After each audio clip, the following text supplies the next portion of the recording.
I think the reason they raised New Orleans is kind of what Tony's alluding to in Indiana, which is you have a red state governor in Landry, but you have a Democrat incompetent mayor in New Orleans who's frankly under indictment. So you go to New Orleans, clean that up. But I also just wonder, are we going down a path where like the federal government is now assuming control of these cities? I'm not really sure. I'm for the idea of we show them the way and we stop taking the excuse out of that they're them throwing up their hands and saying we can't do anything about crime. Trump has shown if you're serious about crime, you can make a difference. Yeah, and let's look at Chicago, right? You can lead a horse to water, but you can't make them drink it. And what's happening right now with these Democrat-run cities is you're seeing leadership willing to cut off their nose despite their face. They're more concerned about Trump intervening because, let's be honest, this is a win for Trump. This is a loss for Democrats.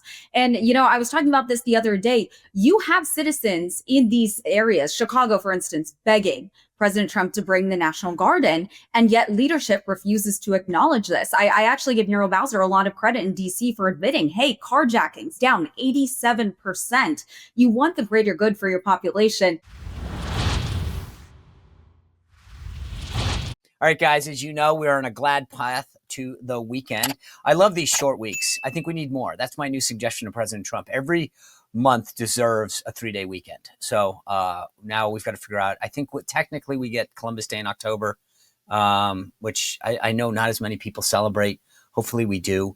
November's got Thanksgiving, obviously. Anyway, and Veterans Day, by the way. So I'm excited. We entered fall. At least we get a few now in a row, which is great. And then January is January. But it'll be cold by then. Anyway, Trump talking yesterday extensively about where he's going next. I've got my ideas in terms of the cities and what he should be careful of. Epstein, folks up on the Hill yesterday making the case for more things. How does this thing end? Where does it go? The panel's all here to weigh in on this. Tomorrow, by the way, a great end of the week. Our friend Chris Wilson, remember him? We had him a few weeks ago.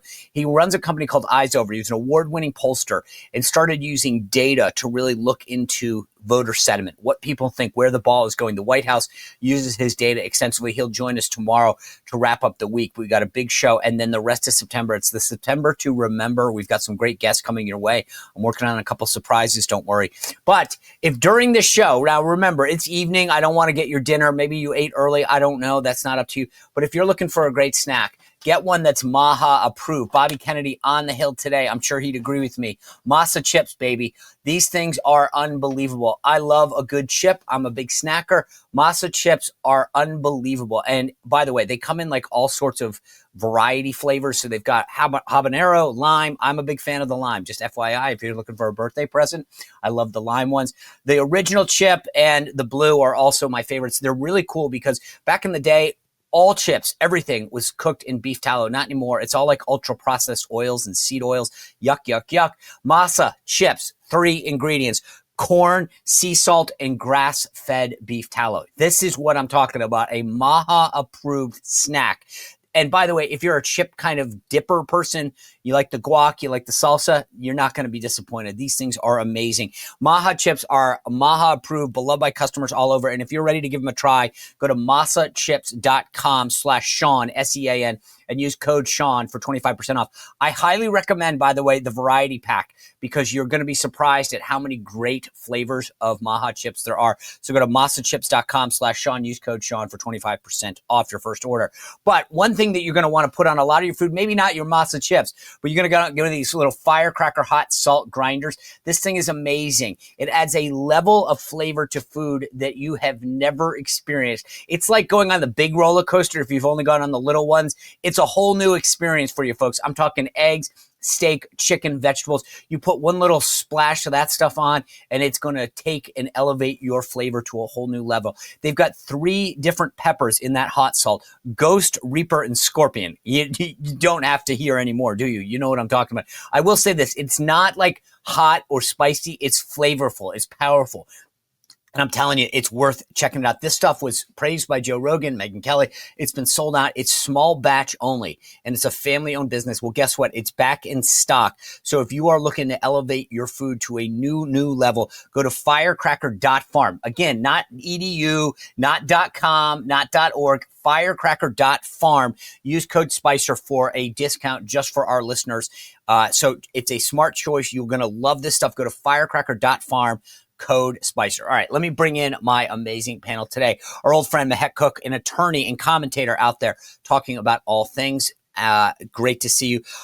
Tony Katz, the correspondent there in Indiana for us at the show and the host of the Tony Katz Show. And brand new to the show, I'm excited to bring in independent journalist Michelle Bacchus. Michelle, good to see you. Thanks for finally agreeing. I know that our contracts are very difficult. Your agent drove a hard bargain. We finally got you on the show. Thanks for joining us. And it's great to be here. What better way to start off than with you guys? I'm happy to be with you. And it's funny, Mahek, you and I have worked together before. So it's great to see some familiar faces. Great to see you.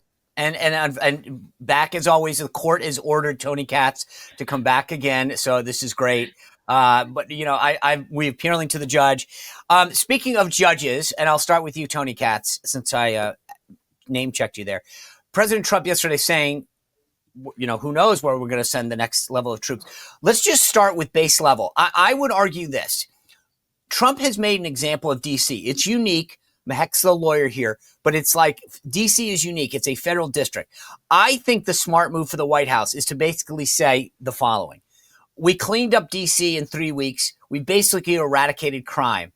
If you live in Chicago, New Orleans, wherever, and you want the same, tell your mayor to call us. Put the burden on them. Instead of forcing it on them, I think the beautiful thing is we kind of show a contrast. If you want your city to be crime-ridden, have your mayor call us. Tony, do you think that that's a better strategy than forcing the National Guard and federal agents into cities, or is that the smarter move? I think it's a fine strategy to put the pressure and put the onus on these mayors and on these governors.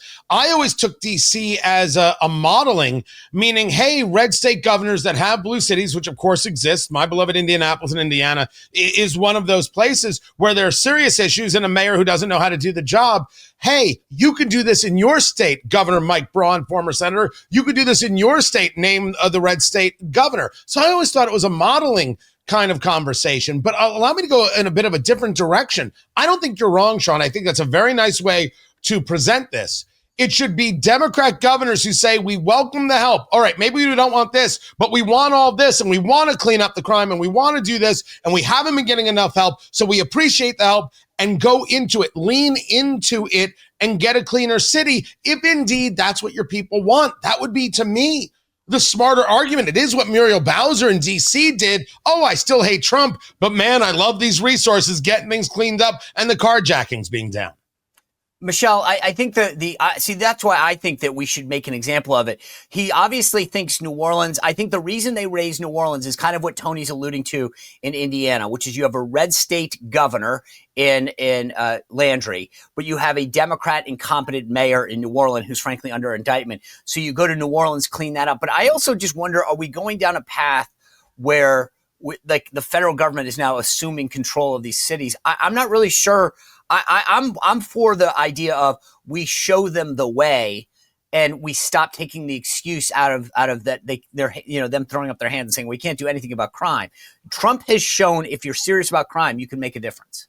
Yeah, and let's look at Chicago, right? You can lead a horse to water, but you can't make them drink it. And what's happening right now with these Democrat-run cities is you're seeing leadership willing to cut off their nose despite their face. They're more concerned about Trump intervening because, let's be honest, this is a win for Trump. This is a loss for Democrats. And, I was talking about this the other day. You have citizens in these areas, Chicago, for instance, begging President Trump to bring the National Guard in, and yet leadership refuses to acknowledge this. I actually give Muriel Bowser a lot of credit in D.C. for admitting, hey, carjackings down 87%. You want the greater good for your population. It's interesting because I think New Orleans is a great place to go. But to your point, do you allow the Democrats to try to handle this on their own, or do you step in and actually save American lives? Because let's look at what happened over Chicago the weekend. The shootings, the killings. I mean, how much longer does it have to go? Mahek, you're the lawyer here. After I know this ruling in LA came out the other day that said that Trump technically shouldn't have been able to declare an emergency in LA. And I again, I'm way out of my league. I'm the legal part of this. I know that the court has said, well, that probably now only applies to LA. But legally, should they worry about trying to send the National Guard into a city that's not asking for it?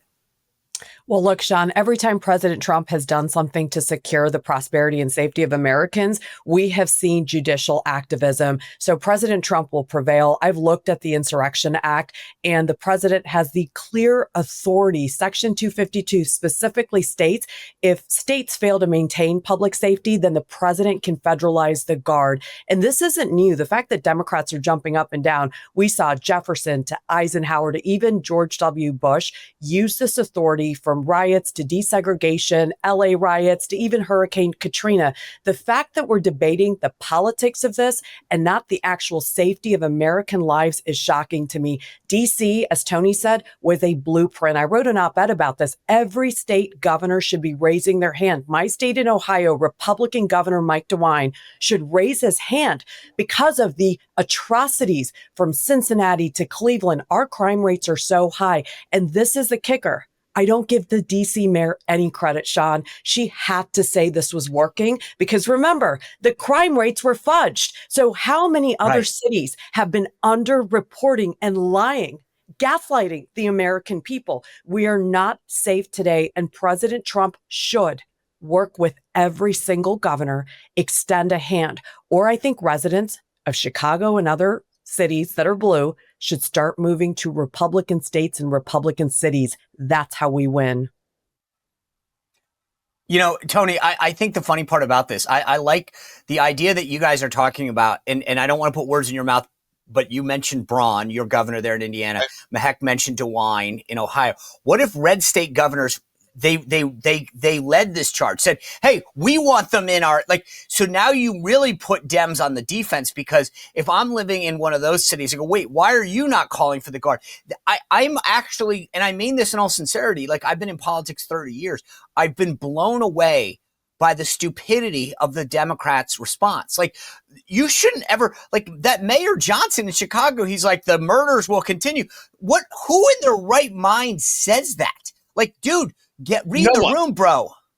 No one in their right mind says it when the only thing you have is opposition to Trump. It really, I mean, hate rots the brain. And that's what we're seeing. I've been making this argument on my shows as a matter of just sheer politics. We're all political observers here. People who are participating, watching the show, they're political observers. Never mind whether you're on the right or the left. As a matter of sheer political observation, who makes the argument of crime is better? It is an irrational point from the word go, and it only comes from, I have to hate Trump because otherwise my base will hate me. That is a really ugly spot to be in. But you mentioned Ohio, we mentioned Indiana. There is a weird thing going on, which is a real difference between the brand of Trump versus the brand of the Republicans. Ohio and Indiana come from a state of weak Republicans. They win. They get supermajorities, but when it comes to actually lowering the hammer, getting things done, being bold about a vision, whether it be a Republican vision, a conservative vision, a social vision, nope, it doesn't happen. We have a supermajority in Indiana, and we have a very weak Republican Party in Indiana when it comes to actually thinking about what we can do, how we can be aggressive. They have talked about taking over Indianapolis before, and then you get an email from 4 or 5 civic leaders, and they say, oh, well, never mind, we were only kidding. There is no strength, and that is where President Trump, I think, needs to concentrate if he wants us to be a model. Hey, Republicans, start acting like it. So the question, Michelle, is, look, Mayor Bowser, I agree with Mahek. She was forced to do this. Any idea that she cooperated, the law is the law. D.C. is a federal district. At some point, she could have literally just pushed herself out of a job if she didn't comply. But the question is any Democrat going to be smart enough to step up and to say, I want it here, I want to work with the president? Because I find the response to Tony's point is these guys are putting their head in the sand. They're cooking the books. People who live in Chicago, black, white, Democrat, Republican, they care about whether or not they can walk down their street in safety. It's not a Republican or Democrat issue. And the idea that Democrats are coming off appearing to side with crime is okay is frankly nuts. Yeah, this comes down to a safety issue. It's not Democrat, it's not Republican. That's also what we saw in the election this past year. You saw so many moms in suburban America come out and talk against illegal immigration. Why? Because who are the main targets? They're women, they're young kids. So I saw a lot of people come out and vote on the safety issue. Now we're seeing that again. And I think it's going to really have an impact on the upcoming midterms as you look at some of these Democrat leaders that are turning their heads to the violent crime. It's not a Republican or Democrat issue. It's a matter of allowing your child to walk to the bus stop and be safe. And that's why you're seeing just so many residents in all of these Democrat areas, for instance, begging for some additional help to come in. The question is, are Democrats going to finally speak up and allow it to happen? I really don't know, Sean. I really don't know. It doesn't seem like it, at least in Chicago, as we know. No, they're not. I mean, that's the bottom line. These guys are like, the funny part is we say all this and then New York at least is on path to elect Mondami. I mean, like anyone who really cared would say, okay, run it. You know, we want an alternative. The Democrats, their anchor is their base right now. That is still defund the police. We hate everything. And we should send child psychologists to crime scenes to talk everyone out of doing bad things. I do want to pivot though, if I can. One of the things that's going on the Hill today, there was a little of it tomorrow, is this Epstein issue. It started months ago and we still haven't put it to bed. And I got to be honest, every single person that I talk to, and you guys can tell me I'm wrong, Mahek, but you're the lawyer. And so you know what can and can't be like. But I feel like this has been death by a thousand cuts in terms of just as a political issue, right? We are still talking about Jeffrey Epstein and this list and what's out there and what's not. And pretending that it's somehow going to go away. The discharge petition, the witnesses, they're not going to stop talking about this. And I feel like the White House is, if they don't come up with a strategy to just put a pin in this, we're going to talk about it going into October. Sean, we are. And look, I think the Epstein case is important because it is a symbol of wealth and power and impunity. There's a lack of transparency that the American people are seeing. I understand redacting files. You have to protect victims. And this, without some statement, without some clarity, without an attorney coming out from the DOJ and actually explaining what is going on, right, it's actually showing a lack of transparency and accountability. And people, remember, 4 years ago through Biden administration, we were gaslit the entire time. We don't want to be lied to. President Trump promised transparency, and that's what we're demanding. But this is a problem today. Without new revelations, new evidence, we are actually recycling the same talking points, the same Democrat media strategies to try and distract voters. I think it's actually overshadowing victims' voices and what's important. I think if you go to a bar in Columbus, Ohio or Erie, Pennsylvania today, and I talk about Epstein, and I brought it up a couple places here in downtown Columbus, everybody looks at me like, we're thinking about paychecks today, guys. Right. We're thinking about how to support our kids to go to school because education is garbage today. I mean, Ohio ranks 39th in the country for so many things, including education. I mean, we're at the bottom of the barrel with Republican leadership. That's what people care about. So Epstein is a distraction, but without that accountability from the DOJ, I think it's going to continue to overshadow our progress in the Republican Party. So here's the thing that I don't get. Every person, Bill Barr, the former attorney general, Ghislaine Maxwell herself, to the extent anyone cares what she has to think, all of the victims that were out yesterday, every one of them says that they've never seen anything improper with respect to President Trump. Okay, full stop. So what I can't get my head around, and somebody please just tell me then why? Why, if you're the White House and you have heard from every single person, Trump's not involved, Trump's not involved. I got to believe, I had Roger Stone on the show, Monday or Tuesday. And Roger says, hey, Democrats, they're going to love what comes out of this because it's all their buddies, their donors, their activists that visited Epstein Island, right? So if that's the case, on its face, I would think this is an issue that we want to get out there. Why? What is I mean, just somebody give me an idea. Tony, you're shaking. I mean, why is this, like, what do we protect? I don't get it. I'm missing something. So you're asking a different question than the first question. So okay. The first question is, and I'm going to get yelled at, and I'm fine with that. President Trump screwed this up because Pam Bondi screwed this up. And I want to say it again to the Attorney General, you screwed it up. You invite some influencers to the White House. You're handing out binders full of nothing, and we're supposed to buy that. You told us there was going to be information. Then you told us we don't get the information. And then we were told it doesn't matter. And there was a divide. There were people on the political right that said the president said it doesn't matter. And we should stop talking about it because it's a hoax and because it's this and it's because the Democrats know. We want to know who was involved in abusing children. We want those people in jail. And I personally don't give a good holy damn if there's some right-wing influencer out there who wants to tell me I'm somehow being anti-Trump because I want the information.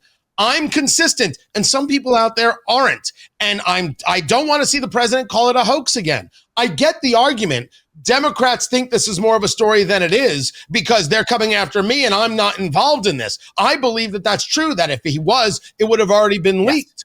We want to know who was. And to the extent that it can be shared with us, it should be shared with us. Now, is this a great bit amount of 4D chess and the left is going to get themselves so wrapped up in talking about this? And then we're going to see how many leftist names are on here. And then they're going to say, oh, wait, that doesn't matter. It's possible. I don't think it's probable. We just want the information to the extent it can be shared. And now we're hearing about these women saying, we'll create our own lists. Dear Lord, they better be right, because otherwise those defamation suits are going to go into 8, 9, and 10 figures. But Michelle, this gets back to the why. I agree. Actually, Tony and I are consistent on this. They raised the bar. They opened this door. They said there's a binder and there's going to be all this stuff. And so then don't tell me that we should look at a binder and then say, oh, there's nothing in the binder. And by the way, it said, we'll get back to you. Right. And then, oh, there's nothing here. But what I don't get is if we know, and when I say we know, I mean, because obviously we can't know for certain, but from every person involved in this, left, right, saying Trump's not involved. So I go back to the why. Why are we not? On its face, politically speaking, this should be a no-brainer. Put the damn list out and say, hey, I'm not saying any of these people are guilty. I'm just telling you who's on the list. Here's what we have. But it's not a hoax because they gave us, not us, not me, but they gave influencers binders and said, here's all this stuff. And so it's clearly worth your time to come see it. And now you can't say, well, it's not worth your time. But I don't get the why. Why are you now telling us that it's not a big deal when we know it is a big deal? And I agree with Mehek that if we don't deal with this, it's going to keep just lying around. Yeah, let's remember those binders had phase 1 on them as well. Right. So we were told there were going to be multiple phases. And to that point, I will say this as well. If I was one of those influencers that got a binder and took a picture that said phase 1 and then nothing came of it, I'd be angry because what you're seeing now is a lot of people, voters, holding the feet to the fire, right? You're seeing that with the administration. And I'll tell you what, I was actually at a Turning Point event broadcasting there with a bunch of college kids, a bunch of kids that are freshly 21 getting into politics when they announced that there isn't any more info on the Epstein files. And these are young voters that we have just courted into the Republican Party and we need for the midterms and obviously the upcoming presidential cycle as well. And I'll tell you what, this is important to a lot of Americans, but the younger generation as well, especially as they're so fixated on these elites that seem like they're in a different bracket. They can't be touched. That's a really big issue for younger voters. But I still have not heard anybody. Is there? I'll give you my answer, and then I think the why is because there's a bunch of powerful people whose names are on that list, and they've said you're going to destroy us if you put us on there, right? But I mean, that's the only why I can come up with. Does anybody have a different why? Why are we not hearing more? I'm on your page. I don't think Trump's on it. I definitely don't. Oh, I know. Yeah, I with Tony. If he was on it, the Dems would have leaked that thing out 8 years ago. But I don't get, unless there's a list of people who are highly influential who are saying, I can't come out. Is there any other explanation? So Go ahead. I got to jump in here. I don't think any criminal keeps a list. I just don't. But do I think that there are documents that we could put together? Do I think that all the evidence should be sent to the American public? With the permission of the individuals that were minors, 100%. But I think this is a game of individuals that are elites that don't want to defend their position, their businesses, their reputation, because they're saying they weren't involved. Like President Trump, he wasn't involved. And then there's also this unfortunate part which is we're dealing with victims today. And this is where the DOJ screwed it up. I agree with Tony. We should have been very, very careful. I've worked as a prosecutor. I've looked at cases. You never get in front of evidence. I mean, there's probably caseloads of evidence. It was never one file. We're talking about decades of abuse. But there's a philosophy from Ed Morrissey over at hotair.com that part of the not releasing it is the idea of, if you release names, but they didn't do anything wrong, well, what do they do now? They're now listed in this group of people who maybe or maybe not did something. No one's making an accusation. There is no criminal charge. There's no place they can go to clear themselves. And now they live with this pall over them, this cloud over them for the rest of their lives. How is that remotely acceptable or okay? And you got to side on the side of, this person didn't do anything wrong. You can't now go implicate them by some level of guilt of association. I think it's an outrageously strong argument. Even said, I want the data because the people who abuse children have to go to jail. If we're not a society that's going to protect children, we're not a society. And I can't get over it, Sean. I can't. Well, but the thing that's so funny is, you know, to that point, because I get that point, right, Tony? I've gotten that argument before, and I subscribe to it to some degree. But I look at Donald Trump.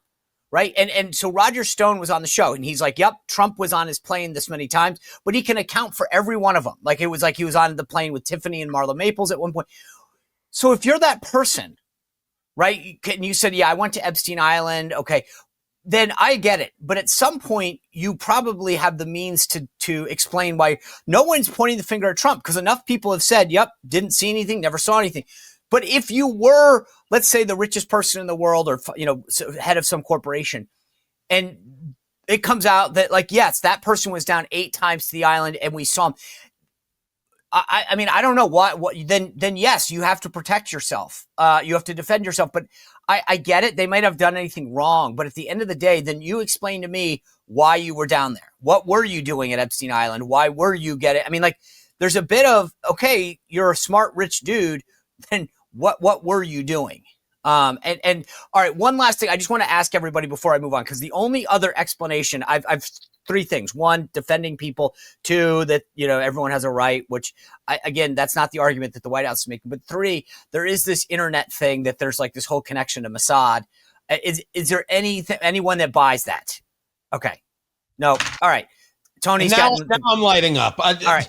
But I'm just, okay, the only reason I say that is because I want to make sure that I'm not missing anything. I want to move on, though, because there was a story that came out over the weekend, which was insane, about President Trump. Because it was funny. I was actually, I'll preface this by, I was talking to a senior Trump administration official the other day, and they were telling me, they said, you know, we were giving this speech, we were talking to people, to a young group of students, and the students remarked back to him, you guys go so fast that it's hard to keep up with the Trump administration. I agree with that.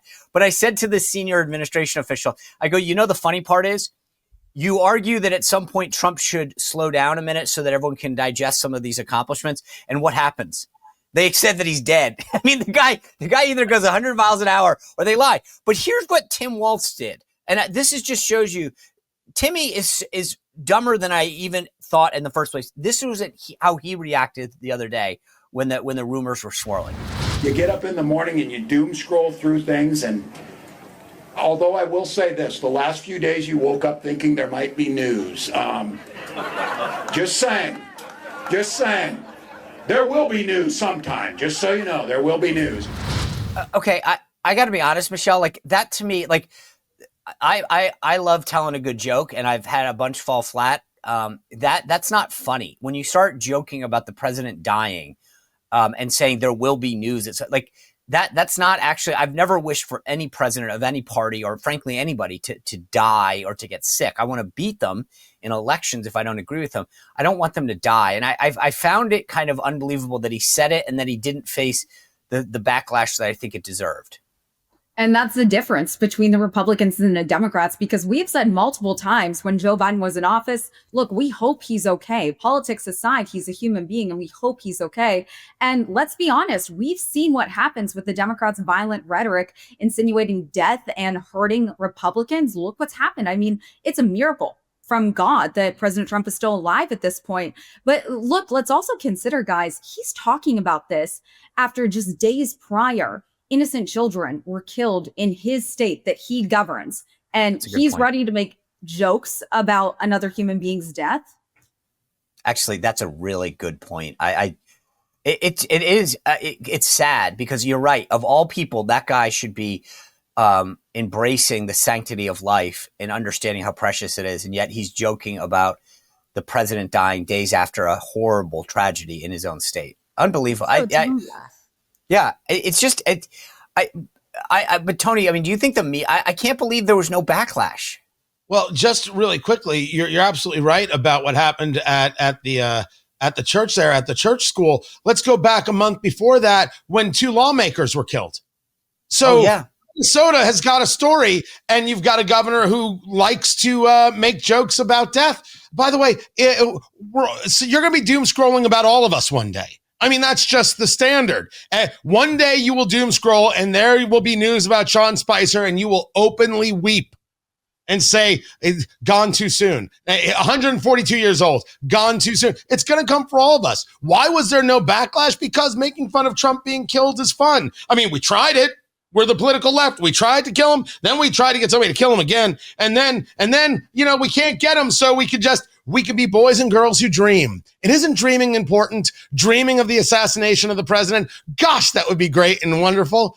And then they get all sexually satisfied or whatever it is that happens to them, and they go about doing it again. No morals, no standards, no philosophy, no depth of feeling or character. It's who they are. I think it's an important lesson to show your kids and say, don't ever be like that. Do not grow up to be that heartless, that hateful, that cold, that lost, that broken. Don't do it. Yeah, good point. All right, I have some issues that are kind of in the news today, and I kind of want to just go through each of them and get your take on each. The first is this stock ban that Congress is addressing. And I think this is a no-brainer. The idea so just to give people context, when I was in the White House, when you get there, I did these little, we call them drip stocks that I did back in the day so there was like 10 or so companies, and I would send $50 a month to try to build a portfolio starting when I was, I think in my 20s. And so I built up some decent nest eggs in a bunch of blue chip type stocks. And I get to the White House and they basically say, here's the deal. You can't own any individual stock over $10,000. You just can't, full stop. You can put it into a qualified mutual fund, right? So some standard index fund or whatever you want. So that way you're not influenced by how a company does pro or con. Members of Congress somehow are exempt from this. And they have this discussion all the time about whether or not they can trade stocks or not. Obviously, Nancy Pelosi at the tip of the spear on this. I don't understand why this is like for White House staff and what federal government employees. It's a non-negotiable. You cannot own stock. You have to own a mutual fund. If the economy benefits, if the fund benefits, you win. If it goes down, you lose.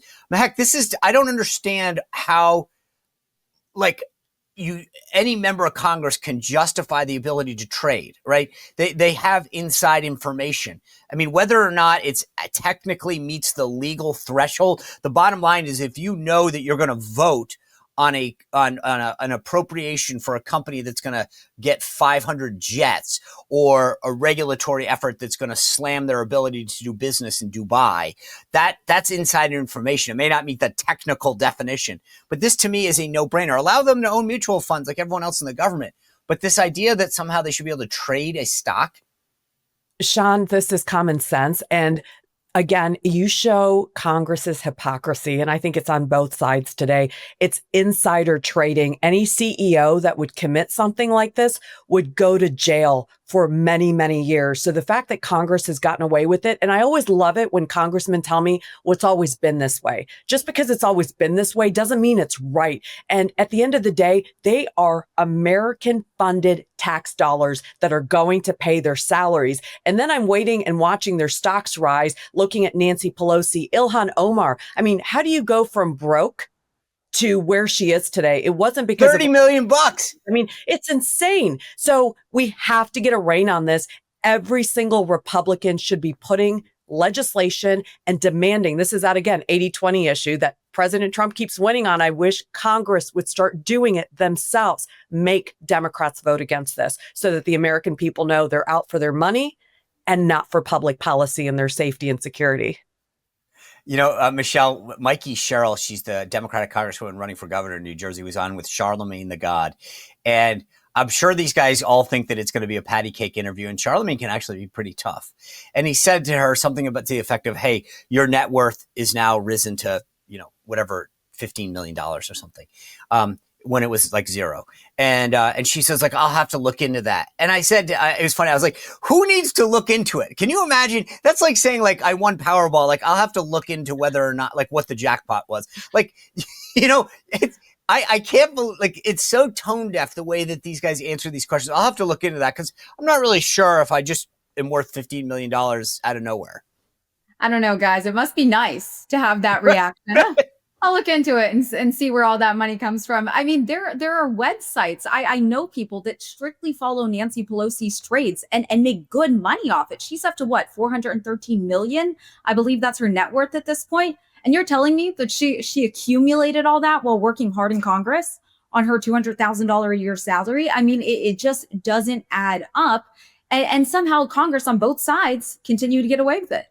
Yeah. Tony, to me, this is like one of these ones where, I mean, Mehek was saying, like, they always have this excuse. Well, it's always been this way. There are some rumors that some say, well, I have to have two homes. Like, that's the excuse. It's sort of like I have to steal because, and I'm not saying they're stealing, but I'm saying it's like you're rationalizing something that is just unbelievably ridiculous. If you're getting information that I'm not allowed to have and utilizing that to your financial benefit, I don't care if you call it stealing. I don't care if you call it screwing the American people. Anything you want to call it is fine. Ilhan Omar is worth $30 million. Turns out for her, it really was all about the Benjamins. Who knew? I did not know you could hate the country so much and profit so much from it. The George Soros model is a world-class model. I do think we should shut it down. I think we should lock it down. And if it's too tough to be a member of the Senate or a member of the House, go work at Dairy Queen. This is not supposed to be a fiefdom. It's supposed to be a level of service. We do seem to forget about that. I'm not here, and citizens aren't here to make your job easier in that regard. If you have this ability, we want this ability. If we don't have this ability, screw you. You shouldn't have this ability. We don't want you to have this ability. And I think that a serious look into the levels to which Nancy Pelosi has been able to make these trades, I don't know if you can take the money away from her. I think that's worthwhile, if only so the rest of us understand how really ugly this all is. Yeah, I by the way, I do get a kick out of all these socialists using the capitalistic system. I mean, it's like, it's amazing. All right. Next thing I want to just throw out at you, there's this, and I'm going to give everyone a hint. I know the answer to my question may be revealed officially tomorrow. But there's a talk within the senior ranks of the Pentagon to rename the Department of Defense the Department of War. It would be reverting back to the Department of War from pre-World War II. And I think it's a branding thing, right? The idea of, like, we're not on defense. We're not the Department of Defense. We don't have a Secretary of Defense. We're ready to go to war. We want to be aggressive. Mehek, where do you come down on the branding piece of this? I love it. President Trump is all about branding, from Make America Great Again to the Gulf of America. And now we're reminding every American that wants to work for the defense of war exactly what we're doing today. Yes. We're playing offense. We're no longer retreating from Afghanistan and leaving soldiers. We're no longer giving our weapons to Ukraine without any accountability. We're actually on offense today. And it's a massive reminder to the American people that we are becoming great in this world. And it's President Trump's legacy that will go on. Michelle, what do you think? I love it. Let's look at the past administrations between Obama and Biden, who practically rolled over for these foreign nations. Now we have a president in office that is actually leading peace through strength. And I think that we're sending an image to other countries, showing that we actually are strong again. I think it's a great thing. Tony?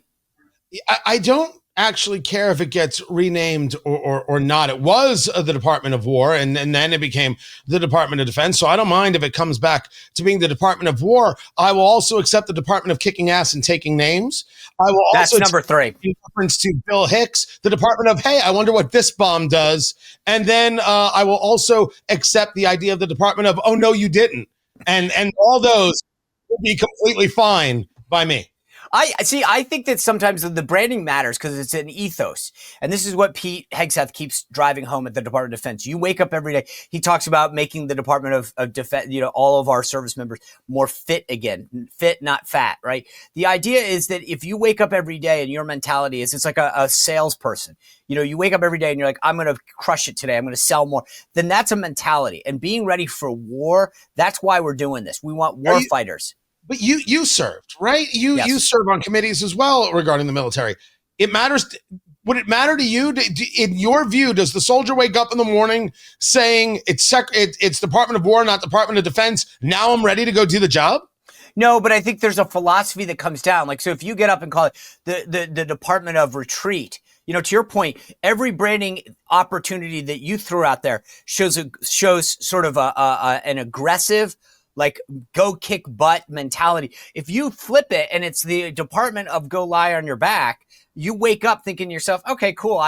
There is something about the mentality and the ethos, and people wake up every day. It's the same thing with like a work environment. When you walk in, they say, make your bed every day. Admiral, McRaven said that, but part of it is it's a philosophy. If you start off thinking, this is what my goals are today, and this is what Hegseth talks about all the time. It's a mentality.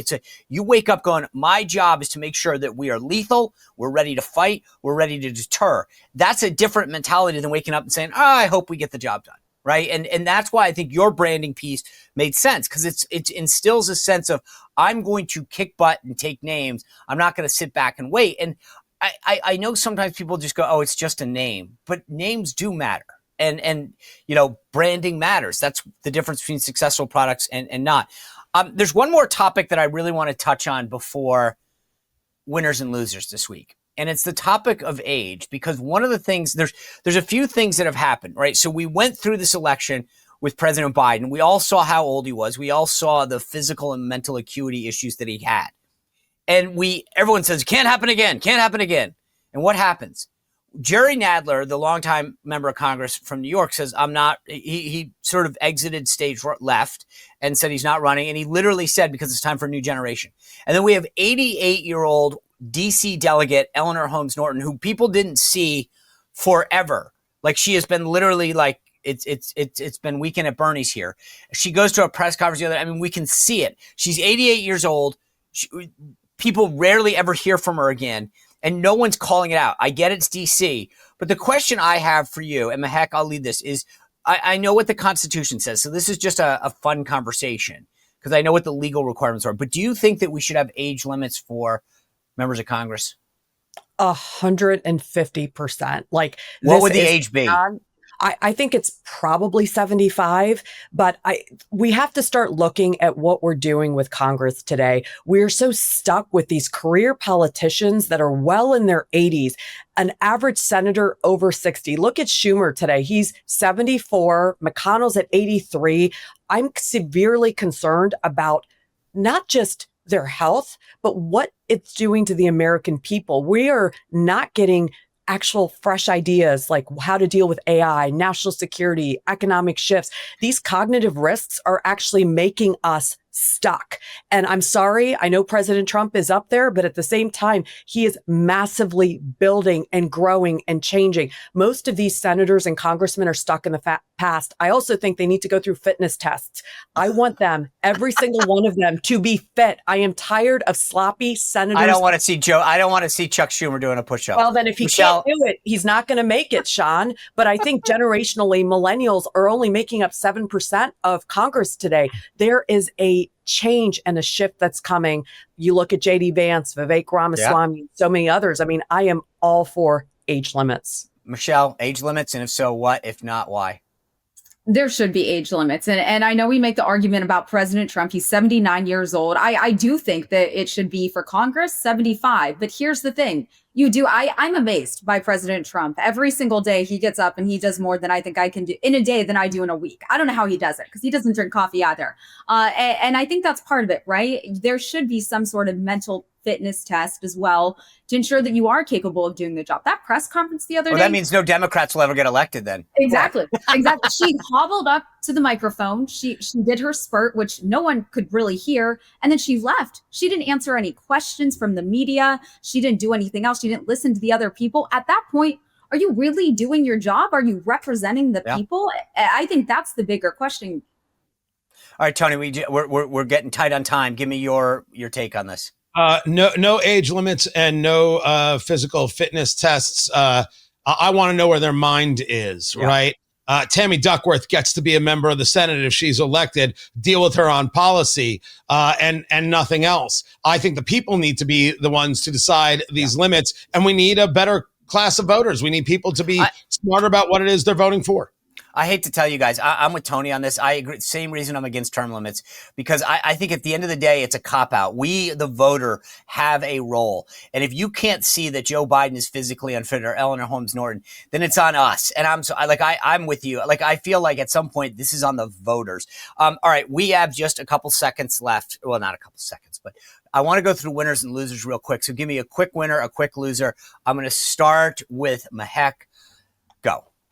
Winner, President Trump. DC blueprint on crime has been incredible. And loser, Pritzker. I mean, he looks like a putz and a loser. And Waltz, too. I hate the fact that he's this stupid to call for death again against a president who has already had assassination attempts.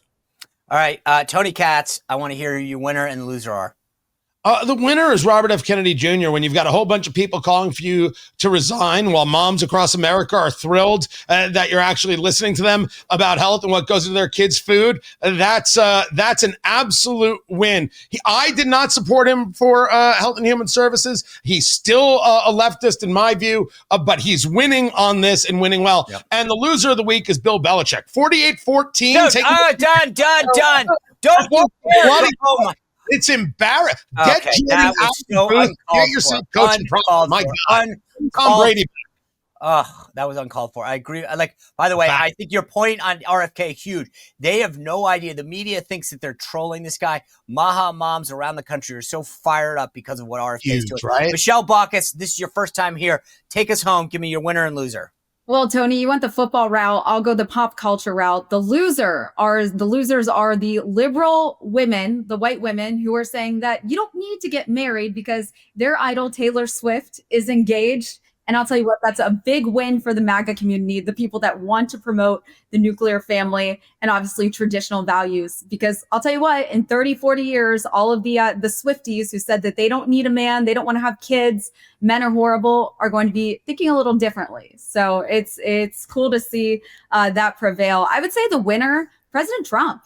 He's standing strong. He's not listening to what the mainstream media is saying about him. And he came back stronger than ever yesterday after all of the doubts of him being dead, which is crazy to me that anyone would believe that. Yeah, he won the week because he's alive. All right, real quick. My winner of the week is the Rose Garden tonight, right about in about a few minutes. President's having the first big Rose Garden event tonight, but he is putting his imprint not just on policy, but physically on the building. And the Rose Garden is going to be it's actually now usable. It's practical. Big win for him, what he's doing around the White House, the ball. But I think today I'm going to do that. My loser is remote work. New survey out that shows that all of these people who literally weren't going into the office, who had done hybrid, like the surveys are coming back. People are going back into the office.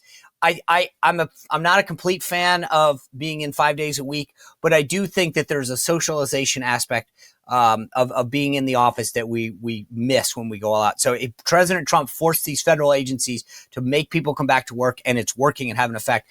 Thank you guys for being with us. Michelle, thanks for being with us for the first time. Guys, tomorrow, great show with Chris Wilson. We're going to go over all the latest data in a way that no one else is talking about. Trust me when I say this, political junkies, make sure you're hitting the subscribe and notification button because you're not going to want to miss this one. Thanks for being with us. We'll see you back here tomorrow on the Sean Spicer Show.